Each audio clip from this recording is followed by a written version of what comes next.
What's up, everybody? I just got a brand new truck. Sitting here in the Wilmer, Texas yard, Creed Schaefer, Wilmer, Texas yard. Such an exciting place. Anyway, as you can probably guess, I'm sitting in a brand new Cascadia. 2014, it's a typical Crete truck. As you can see, they spec them about as low as they can spec them. Don't even have wood grain on the dash. That kind of disappoints me. But it's so much nicer than the International that I was in that I just don't care. Well, the only bad thing I can say about this truck is that. But at the same time, it's so damn quiet in here that I don't think it'll really bother me. I really did like the battery-powered AC that was in the International I was in, but that truck was loud compared to this.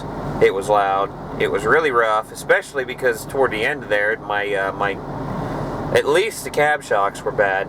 Probably the rest of the shocks as well. It had 458,000 miles on it when I turned it in today. So I got the message at 448. Tried to jump around. I was hoping to get a Freightliner because they have a bunch of new Internationals too.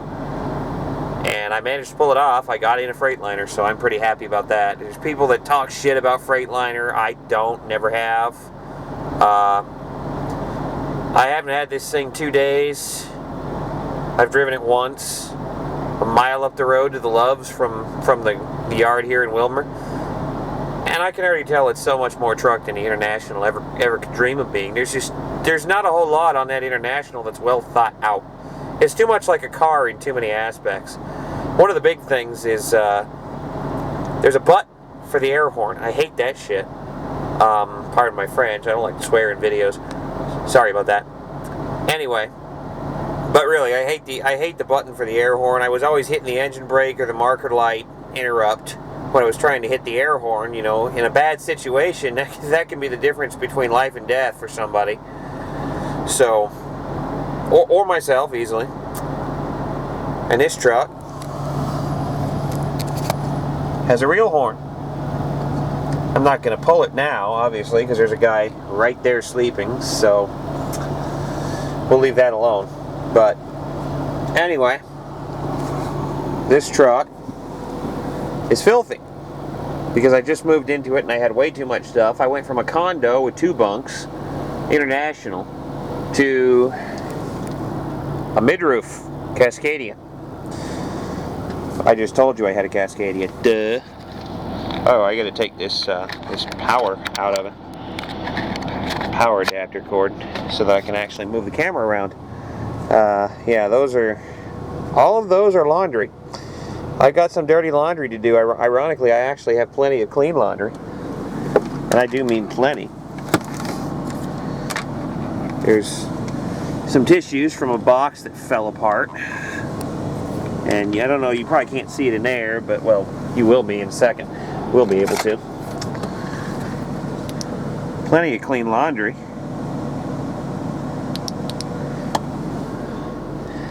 And as you can see, I have a whole lot more dirty laundry.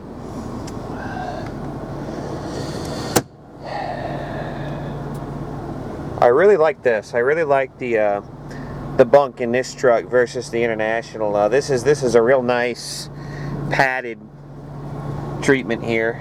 In the International, it looked like cardboard sprayed with flock almost. I mean, it wasn't that. It was more like a flannel type fabric, but it looked like that they took cardboard and sprayed it with flock.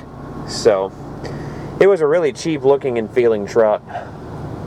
This is definitely a step up in just about every way, except the Opti idle instead of the battery powered bunk AC. I'm gonna miss that. But yeah, it's a Cascadia. I don't have a CB in here yet because the hole for the CB, you take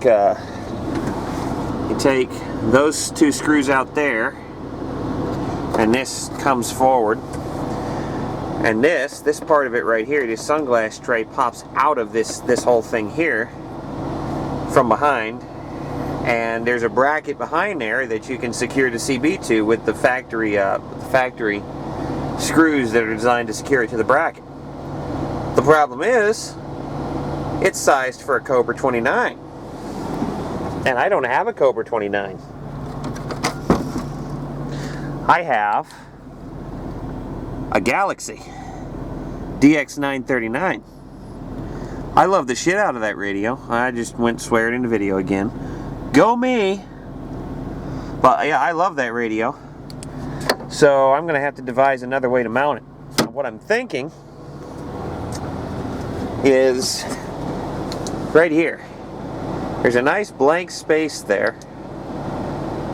Won't overwhelm the camera now. I put it on low mode. Nice blank space there. And I have 3M dual lock, which is the same stuff that's used to put that Easy Pass tag on with. It's a really durable, it withstands high heat. It's got a real thick gummy adhesive. It's kind of like Velcro, but it's 100 times better. The adhesive is this real thick, clear gummy adhesive, and it adheres to that texture really well. You can get it at Office Depot for sure. Some Walmarts have it, some don't. The last pack of it I bought, I actually did buy at a Walmart.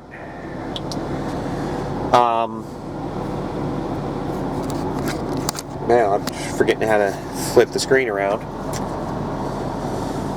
But it's good stuff. And the Galaxy radio bracket is actually big enough. It has enough surface area on top that just that tape, that dual lock tape, is more than enough to hold the radio up. I mean, there's probably on the top of that I can get 13, 14 square inches there, and it holds 2 pounds per square inch, so that's, you know, 26, 28 pounds. The radio doesn't weigh that much. So that should work out pretty good. Then I can use my Galaxy, and I'm not even going to try to use the factory antenna system. I mean, that's, everybody who knows 2 cents about using a CB radio knows that the Cascadias have the factory antenna system is junk. It goes through something like 4 junction boxes, and each one of those lowers the amount of signal that makes it to the next one, and by the time you finally get to the antenna, you got no signal left. I mean, you can't get out. You might have a 80-watt radio. You can't get out across a parking lot with that Cascadia factory antenna system. So I'm not even going to bother with it. And mounting it right where I showed you could just make it a whole lot easier to use my own coax and such. So that's how that's going to work. But I got a shag load that I'm going to deliver from, I'm going to take from the yard here in Wilmer to Costco in Dallas. It's like 15 miles. I'll get an extra $35 on top of the mileage pay. It's not bad. And after that, I got a straight shot load home, so that'll be nice. Well, I'm tired, and I think I'm going to go to bed. See ya.